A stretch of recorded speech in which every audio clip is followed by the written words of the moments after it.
दाहिनी तरफ एक 7 साल का बच्चा खड़ा है, बाएं तरफ एक 9 साल का बच्चा खड़ा है। दाएं तरफ देखा, उसने एक हाथ पकड़ रखा है, थैला छीन रहा है। दूसरी तरफ देखा, 9 साल का बच्चा मेरा दूसरा थैला पकड़ के खींच रहा है। मैंने कहा क्या हुआ? उसने कहा 7 साल का बच्चा, अल्लाह के नबी मेरा बाप इस दुनिया से इंतकाल कर गया है, मेरी माँ कमाने के लायक नहीं है, मैं यतीम हूँ। दूसरी तरफ नजर दौड़ाई, वो कहने लगा अल्लाह के नबी मेरी माँ इस दुनिया से रुखसत हो चुकी है, मेरा बाप बूढ़ा हो चुका है, वो कमाने के लायक नहीं, मैं भी यतीम हूँ। एक ने कहा मेरा बाप नहीं, दूसरे ने कहा मेरी माँ नहीं। अल्लाह के नबी सल्लल्लाहु अलैहि वसल्लम ने फिर देखा तो 7 साल का बच्चा कहता कि मेरे घर में 5 दिन से चूल्हा नहीं जला।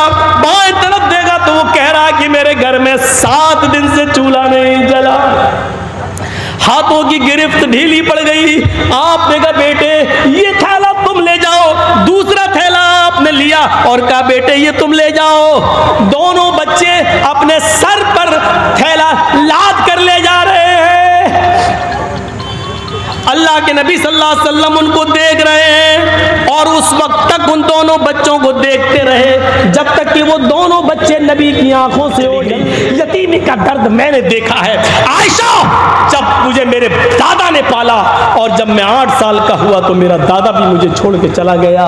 यतीमी का दर्द मैंने देखा है, तुमने नहीं, इसलिए किसी यतीम बच्चे का हिस्सा लेना मैंने गवारा नहीं किया, अपना सारा माल यतीम। सुनो मेरे साथियों, ये वाकया थोड़ा सा दर्दनाक भी है और आपकी आंखों में आंसू भी ला सकता है, आपके कमजोर दिलों को झंझोड़ भी सकता है। सुनो, अल्लाह के नबी सल्लल्लाहु अलैहि वसल्लम के पास बहुत सा माल आता है। अब उबैदा इब्न अल जर्राह बहरैन से माल लेकर आते हैं। एक अरब मुल्क है बहरैन, पहले सब अरबी मुल्क एक थे। जब ये माल आया, बहुत सा माल आया, इसमें सहाबा को माल बढ़ना था, माल गनीमत सहाबा को तकसीम होना था। ऐलान कर दिया जाता है फजर की नमाज के बाद अल्लाह के नबी इस माल को लोगों में तकसीम करेंगे, तमाम लोगों को उनका पूरा पूरा हक मिलेगा। हजरत आयशा ने फरमाया अय अल्लाह के नबी क्या आपका भी हिस्सा है? आपने फरमाया हाँ, इस माल गनीमत में सबका हिस्सा है। आयशा मुझे भी हिस्सा मिलेगा। हजरत आयशा कहती हैं अय अल्लाह के नबी 15 दिन से मेरे घर में चूल्हा नहीं जला, 15 दिन से चूल्हा नहीं जला, कहीं से खजूर आ गया, खा लिया, पानी पी लिए, खजूरों पानी पे गुजारा चलता रहा। अम्मी आयशा कहती हैं अय अल्लाह के नबी फजर की नमाज के बाद जब आप लोगों को उनका माल तकसीम करेंगे तो आपको भी तो आपका हिस्सा मिलेगा। फरमाया हाँ, मुझे भी मेरा हिस्सा मिलेगा। अल्लाह के नबी फरमाते आयशा चूल्हा संभाल लो, लकड़ियां रख लो, चूल्हे की पुताई उताई कर लो, जो करना कर लो। कल हमारे घर पे ही गोश्त पकेगा, कल सालन हमारे घर में भी बनेगा। फजर की आजान की आवाज आती है, हजरत बिलाल फजर की आजान देते हैं। अल्लाह के नबी सल्लल्लाहु अलैहि वसल्लम जब मस्जिद के अंदर दाखिल होते हैं तो क्या देखते हैं? आज मस्जिद नबी खचाखच भरी हुई है। सहाबा ने मस्जिद नबी को पहले से भर दिया है। आज से पहले कभी इतनी जल्दी मस्जिद नहीं भरी गई। आज फजर की नमाज से पहले लोग मस्जिद में आ गए, खचाखच मस्जिद भरी हुई है। अल्लाह के नबी सल्लल्लाहु अलैहि वसल्लम ने इतने नमाजियों को आज देखा तो पहले मुस्कुरा दिए हैं, लेकिन फौरन आपकी मुस्कुराहट खत्म हो गई। फरमाया ओ अब पता चला कि तुम क्यों आए हो, शायद सुन लिया है फजर की नमाज के बाद माल तकसीम होगा। साहबा हंसने लगे, हाँ दिल के कितने साफ थे। हाँ अल्लाह के रसूल, ऐलान हुआ था फजर के बाद अल्लाह के नबी माल तकसीम करेंगे, इसलिए हम लोग चले आए, वरना अपने अपने मोहल्ले और कबीले की मस्जिदों में भी नमाज पढ़ सकते थे, लेकिन माल में हमारा हक है, हमें मिलेगा। अल्लाह के नबी ने माल तकसीम करने से पहले जो फरमाया वो सुनिए। अल्लाह के नबी फरमाते हैं लोगों, मुझे अपने इंतकाल के बाद तुम्हारे शिर्क में और बिदातों में मुब्तला होने का डर नहीं है। मेरे इंतकाल इंतकाल के बाद तुम शिर्क करने लगोगे या बिदअतों में मुब्तला हो जाओगे, मुझे इस बात का खौफ नहीं है। आज तुमने सुन लिया कि हजरत अबू उबैदा इब्न अल जर्राह माल लाए, माल लेने के लिए तुम फजर की नमाज से पहले मस्जिद में आ गए। आज हमने माल की मोहब्बत तुम्हारे अंदर देखी है, अब मुझे डर लगता है मेरे इंतकाल के बाद ये माल की मोहब्बत तुम्हें कहीं दीन से दूर न कर दे, इस्लाम से दूर न कर दे, दीन से बेजार न कर दे, दीन से तुम्हें कोसों दूर न कर दे, ये माल की मोहब्बत तुम्हें दीन से दूर न कर दे। खुश रहो, खुश हो, खुश होना चाहिए, यकीनन तुम्हें तुम्हारा हिस्सा मिलेगा, लेकिन आज माल की मोहब्बत तुम्हें खींच के ले आई है। मुझे डर है कि मेरे इंतकाल के बाद आने वाले जमाने में, बाद में आने वाले लोग कई माल की मोहब्बत में अपना इस्लाम न खर्च कर दे, अपना इस्लाम खत्म न कर दे, अपना दीन न भूल जाए। बाद में आने वाले लोग कई माल की मोहब्बत में दीन से दूर न हो जाए। उसका जीता जाता नक्शा आज देखा जाता है। देख लीजिए, लोग दीन से इतने दूर हो चुके हैं, इतने दूर, और मालो दौलत की मोहब्बत में इतने गर्काब हो चुके हैं कि अल्लाह के नबी ने फरमाया कयामत उस वक्त तक नहीं आएगी जब तक तुम अपनी आंखों से ये जमाना न देख लो। कौन सा? कयामत उस वक्त तक नहीं आएगी जब तक तुम अपनी आंखों से ये जमाना न देख लो। कौन सा? युस्बिहुर रजुलु मुमिनन व युमसी काफिरन व युमसी मुमिनन व युस्बिहु काफिरन यबीउ दीनहु बिइरज़िम मिनद दुनिया। तुम देखोगे एक इंसान को कि वो सुबह फजर की नमाज जमात के साथ पढ़ेगा, कलमा पढ़ेगा, दुआ पढ़ के उठेगा, फजर की नमाज के बाद कुरान की तिलावत करेगा, तस्बीह पढ़ेगा, अल्लाहु अकबर, अल्लाहु अकबर, ला इलाहा इल्लल्लाह, सुभान अल्लाह, सब कुछ पढ़ेगा। सुबह उठेगा तो वो मोमिन होगा। युमसी काफिरन, सूरज डूबने से पहले पहले वो काफिर हो जाएगा, सूरज गुरूब होने से पहले पहले वो काफिर हो जाएगा। शाम को एक आदमी को तुम देखोगे कि वो हालत ईमान में वो रात गुजारेगा, मगरिब पढ़ेगा, इशा पढ़ेगा, आयतुल कुर्सी पढ़ेगा, तस्बीह और तहलील पढ़कर बिस्तर पे सोएगा, हालत ईमान में वो सोएगा। युस्बिहु काफिरन, लेकिन फजर की बात वो काफिर हो जाएगा। सुबह उठते उठते उसकी सुबह हालत कुफ्र में होगी। यबीउ दीनहु बिइरज़िम मिनद दुनिया, वो दुनिया के चंद सिक्कों में अपने दीन को बेच देगा, वो दुनिया के चंद टकों में अपना ईमान बेच देगा। देख लो आज इलेक्शन लड़ने वालों को वो मंदिरों में जाकर, मुसलमान होने के बावजूद वो मंदिरों में जाके टीका भी लगवा रहे हैं, मंदिर में घुसकर मुसलमान होने के बावजूद मूर्तियों पर हार भी चढ़ा रहे हैं, गैर मुस्लिमों का वोट लेने के लिए ये सारे हथकंडे वो अपना रहे हैं। युस्बिहुल रजुलु मुमिनन व युमसी काफिरन, सुबह मोमिन होगा लेकिन शाम होते होते वो काफिर हो जाएगा, शाम को मोमिन होगा, सुबह होते होते वो काफिर हो जाएगा। यबीउ दीनहु बिइरज़िम मिनद दुनिया, वो दुनिया के चंद सिक्कों में अपने दीन को बेच देगा। आज उसका जीता जागता नमूना अपनी बिहार की सरजमीन पर तुम देख सकते हो, अपनी पूर्णिया की धरती पर तुम देख सकते हो, कटिहार की सरजमीन पर तुम देख सकते हो, पूरे बिहार की सरजमीन पर तुम देख सकते हो, और इसमें दाढ़ी वाले भी शामिल हैं, तुम उनको भी देख सकते हो। अल्लाह के रसूल ने इसी तरफ इशारा किया था, आने वाले जमाने में मुझे डर है कि कहीं दीन की मोहब्बत, माल और दौलत की मोहब्बत तुम्हें दीन से दूर न कर दे। उसके बाद फजर की नमाज पढ़ाई अल्लाह के नबी ने, और नमाज पढ़ाने के बाद आपने लोगों को उनका हक दिया, इतना दिया कि उस दिन कोई नाराज नहीं हुआ, इतना माल आया। जिंदगी में सबसे ज्यादा माल हाथ लगाता, सबसे सबसे बड़ा माल, बहुत बड़ा खजाना हाथ लगाता, आपने कंजूसी नहीं की, सबको देते चले गए। माल से भरे हुए 2 थैले अल्लाह के नबी के हिस्से में भी आए, माल से भरे हुए 2 थैले अल्लाह के नबी के हिस्से में भी आए। इसको उठा रहे हैं तो उठा नहीं पा रहे, इसको उठा रहे हैं तो उठा नहीं पा रहे, लेकिन फरमाया अपना अपना माल लेकर जाओ। इसलिए अल्लाह के रसूल को भी अपना हिस्सा खुद उठाना पड़ा। उठा रहे हैं लेकिन माल इतना था कि उठ नहीं रहा है, फिर भी कोशिश करते हो जिस तरीके से चल पा रहे हैं चल रहे हैं। सहाबा अपना अपना हिस्सा लेकर चले गए।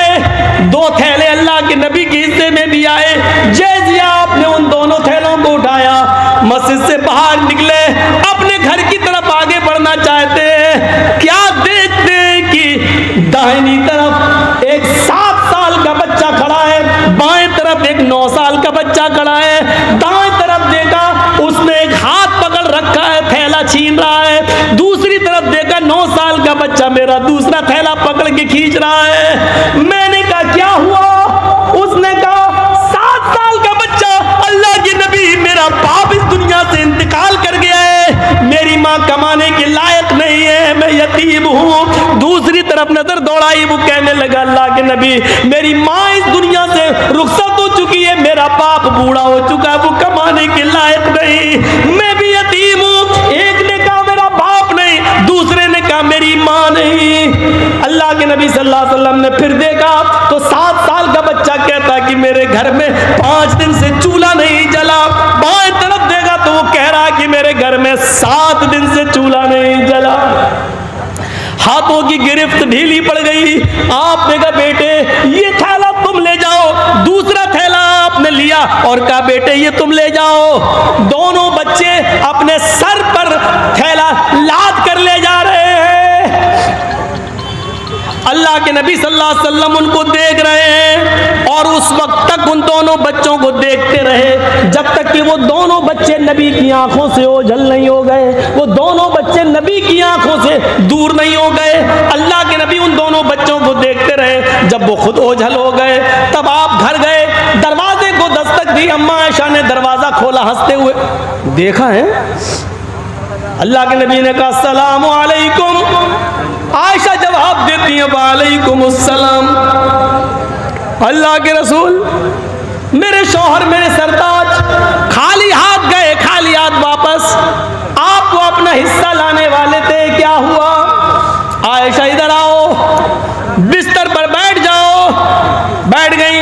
कहा आयशा रास्ते में 2 यतीम बच्चे मिल गए, माल बहुत मिला था, आज हमारे घर में चूल्हा जलता, लेकिन 2 यतीम बच्चों ने मेरा रास्ता रोक लिया। एक का बाप नहीं, एक की माँ नहीं, एक के घर में 5 दिन से चूल्हा नहीं जला, एक के घर में 7 दिन से नहीं चला। मैंने एक थैला इसको दे दिया, एक इसको दे दिया, दोनों बच्चे अपने अपने घर ले गए। अम्मी आयशा कहती हैं ठीक है अच्छा किया, लेकिन दोनों थैलों में से एक एक 2-2 मुट्ठी निकाल लेते तो आज मेरे घर में भी चूल्हा जल जाता। मैं कहाँ कह रही हूँ कि आपने गलत किया, लेकिन जब माल बहुत था तो थोड़ा थोड़ा निकाल लेते, 2-2 मुट्ठी एक एक मुट्ठी निकाल लेते तो आज मेरे घर में भी रोटी पक जाती, आज मेरे घर में भी सालन पक जाता। अल्लाह के नबी फरमाते हैं आयशा मैंने सोचा कि निकाल लूं थोड़ा थोड़ा, लेकिन फिर सोचा कि 5 दिन से चूल्हा नहीं, इसके 7 दिन से नहीं, मैं नियत कर चुका था कि मैं पूरा यतीम बच्चों को दे दूंगा, फिर मैंने अपनी नियत को तोड़ना गवारा नहीं किया। हजरत आयशा कहती है ठीक है कोई बात नहीं, लेकिन फिर भी थोड़ा सा निकाल लेते तो अच्छा होता। तो अल्लाह के नबी ने अब जो जवाब दिया वो जवाब ये था आयशा यतीमी मैंने देखी है तुमने नहीं। आयशा यतीमी मैंने देखी है तुमने नहीं। आयशा तुम्हारे बाप अबू बकर आज भी जिंदा हैं। आयशा तुम्हारी माँ आज भी जिंदा है, तुमने यतीमी नहीं देखी है। यतीमी का दर्द मुझसे पूछो। जब मैं अपनी माँ के पेट में था 7 महीने का था, अभी 9 महीने पूरा होने में 2 महीने बाकी थे। मेरा इस दुनिया में आने में 2 महीने का वक्त बाकी था। मेरा बाप मुझे मेरी माँ के पेट में छोड़ के दुनिया छोड़ के चला गया। जब मैं बाहर आया मैंने संसार में, मैंने दुनिया में, मैंने मक्के की फिजा में जब खुली सांस ली तो बड़ा होने के बाद पता चला कि मेरे पैदा होने से 2 महीने पहले ही मेरा बाप इस दुनिया से चला गया। आयशा यतीमी का दर्द मुझसे पूछो। जब मैं 6 साल का हुआ मेरी माँ मुझे अपने ननियाल, मेरे ममियाल या ननियाल लेकर गई, मुझे मेरे माँ और नाना के घर लेके गई। जब मैं लौट के वहां से वापस आ रहा था मेरी माँ मेरी उंगली पकड़ के मुझे चला रही थी। मकाम अबुआ, रास्ते में एक मकाम पड़ता है, वही मेरे बाप की कब्र थी। मेरी माँ कहती है बेटे चलो तुम्हें तुम्हारे अब्बू की कब्र दिखाती हूँ। मेरी माँ ने जब मुझे मेरे बाप की कब्र दिखाई उसी वक्त मेरी माँ भी अपने शौहर की जुदाई बर्दाश्त न कर पाई और उसी वक्त वो बैठ गई कब्र पर। बैठते ही उसको अटैक पड़ता है और मेरी माँ की रूह कब से उस सुरी से परवाज हो जाती है। आयशा ऐसा दिन कभी देखा होगा कि अभी अपने बाप की कब्र देख रहा हूं अपनी आंखों से, अभी रोकर आंखें खुश्क भी नहीं हुई, पलट के देखा तो मां को भी मरा हुआ पाया, पलट के देखा तो मां भी इस दुनिया से चली गई। यानी बाप की कब्र को देखकर अभी पलटा भी नहीं था कि मां भी मुझे छोड़ के चली गई। यतीमी का दर्द मैंने देखा है आयशा, जब मुझे मेरे दादा ने पाला और जब मैं 8 साल का हुआ तो मेरा दादा भी मुझे छोड़ के चला गया। यतीमी का दर्द मैंने देखा है, तुमने नहीं, इसलिए किसी यतीम बच्चे का हिस्सा लेना मैंने गवारा नहीं किया, अपना सारा माल यतीमों को दे दिया। हजरत आयशा फरमाती हैं वो तकरीबन ज़वाल का वक्त था जब अल्लाह के नबी सल्लल्लाहु अलैहि वसल्लम ने मुझे ये बताया। उसके बाद आप लेट गए, थोड़ी देर के बाद ज़वाल का वक्त खत्म होता है, ज़ोहर का वक्त लग जाता है। हजरत बिलाल ने अज़ान दी, अल्लाह के नबी ने वुज़ू बनाया और वुज़ू बनाने के बाद मस्जिद में जब ज़ोहर की नमाज पढ़ाने के लिए गए तो आपने नमाज पढ़ाने के बाद उन दोनों यतीम बच्चों का दिमाग में भरा हुआ था, यतीम बच्चों के बारे में वो आपके ज़हन में था। आपने वहां लोगों को बताया, लोगों अना व काफिलुल यतीमी फिल जन्नती कहातैन, अना व काफिलुल यतीमी फिल जन्नती कहातैन। लोगों कयामत के दिन मैं और पड़ोसियों की परवरिश करने वाला, मैं और पड़ोसियों को और यतीमों को खिलाने पिलाने वाला, कयामत के दिन मैं और यतीमों की परवरिश करने वाला, यतीम बच्चों को पालने पोसने वाला, यतीम बच्चों का ख्याल रखने वाला, कयामत के दिन हम दोनों जन्नत में ऐसे रहेंगे। फिर आपने इन दोनों उंगलियों को मिला लिया, इन दोनों उंगलियों को मिला लिया और फरमाया हम दोनों ऐसे रहेंगे जैसे ये दोनों उंगली मिली हुई हैं, यानी यतीमों की परवरिश करने वाला कयामत के दिन मेरा पड़ोसी बनकर रहेगा, मेरा पड़ोसी बनकर रहेगा।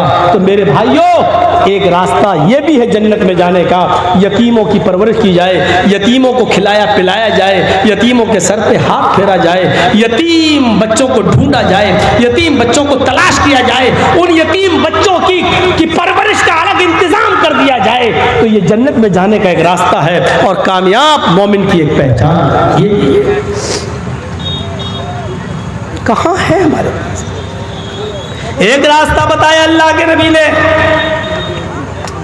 सहाबा के दरमियान बैठे हुए फरमाया मन अस्बह मिनकुमुल यौम साइमन, आज तुम लोगों में से कोई रोजे से है? अबू बकर ने इशारा किया, अल्लाह के रसूल मैं रोजे से हूं। आपने कहा अच्छा। मन अतअमा मिनकुमुल यौम मिस्कीनन, क्या तुम में से किसी ने आज किसी फकीर को खाना खिलाया है? अबू बकर सिद्दीक ने हाथ उठाया, कहा अल्लाह के रसूल मैं रोजे से हूं, मेरे हिस्से का खाना बचा था, इसलिए मैंने दोपहर में एक मिस्कीन को, एक फकीर को खाना भी खिला दिया। अल्लाह के नबी ने कहा अच्छा। मन तबिया मन आद मिनकुमुल यौम मरीजन, तुम में से किसी ने आज किसी मरीज की आयादत की है? कोई है जिसने किसी मरीज की आयादत की हो? हजरत अबू बकर सिद्दीक उठे, कहा हाँ, हमारे गांव में एक आदमी बीमार था, मैं उसकी आयादत के लिए भी गया हूँ। अरे अल्लाह के रसूल मैंने मरीज की आयादत की है, उसकी तीमारदारी की है, उसको देखने के लिए मैं गया था। अल्लाह के नबी ने पूछा मन तबिआ मिनकुमुल यौम जनाज़तन, क्या आज कोई किसी जनाजे में भी शामिल रहा? क्या कोई ऐसा भी है जिसके यहाँ किसी का इंतकाल हुआ हो और वो कब्रिस्तान तक उसके साथ रहा हो, जनाजे में उसके पीछे पीछे गया हो? अबू बकर ही उठते और कहते कि अल्लाह के रसूल मेरे इलाके में एक इंसान, एक आदमी का इंतकाल हो गया, मैं उसके घर गया, मैंने उसको गुस्ल दिया, मैंने उसको कफन भी पहनाया, मैंने उसकी जनाजे की नमाज भी पढ़ाई, कब्रिस्तान में गया, मैं कब्र में उतरा, मैंने उसको उतारा भी, मैंने उसको मिट्टी भी दी, मैं कब्रिस्तान तक साथ भी गया। अल्लाह के नबी ने कहा जिस आदमी के अंदर ये 4 खूबियां जमा हो जाएं, जो नफली रोजा भी रखता हो, जो किसी फकीर और मिस्कीन को खाना भी खिलाता हो, जो मरीज की आयादत भी करता हो और जो जनाजे के पीछे पीछे चलकर कब्रिस्तान तक जाकर मिट्टी भी देता हो, जिसके अंदर ये 4 खूबियां जमा हो जाएं, मजतमाना, जिसके अंदर ये चारों खूबियां जमा हो जाएं, उस आदमी को जन्नत में जाने से कोई चीज नहीं रोक सकती है। वो आदमी जन्नत के अंदर जाकर रहेगा, उस आदमी को अल्लाह रब्बुल आलमीन जन्नत देकर रहेगा। यह आदमी भी जन्नती है, यह आदमी भी जन्नती है।